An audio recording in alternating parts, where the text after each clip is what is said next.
মদিনার একটি ছোট্ট কাঁচা দেয়ালের কুঁড়ে ঘর। কোনো জাঁকজমক বা ধনসম্পদ ছিল না, ছিল শুধু একটি চাটাই এবং আল্লাহর জিকির। এটি ছিল রাসূল সাল্লাল্লাহু আলাইহি ওয়াসাল্লামের আদরের কন্যা হযরত ফাতেমা রাদিয়াল্লাহু আনহার বাড়ি। তিনি হলেন জান্নাতের নারীদের সর্দারনী হযরত ফাতেমা রাদিয়াল্লাহু আনহা। তার জীবন ছিল চরম কষ্টের। সারাদিন নিজের হাতে পাথরের জাতা ঘুরাতে ঘুরাতে তার নরম হাতে ফুসকা পড়ে গিয়েছিল, আর উনুনের ধোঁয়ায় তার কাপড় মলিন হয়ে যেত।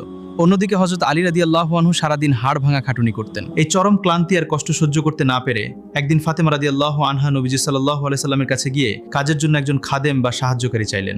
কিন্তু নবীজি সাল্লাল্লাহু আলাইহি সাল্লাম তাকে খাদেমের বদলে দিলেন এক অমূল্য উপহার। তিনি বললেন, ঘুমানোর আগে 33 বার সুবহানাল্লাহ, 33 বার আলহামদুলিল্লাহ এবং 34 বার আল্লাহু আকবার পড়বে। এটি যে কোনো খাদেমের চেয়েও তোমার জন্য উত্তম।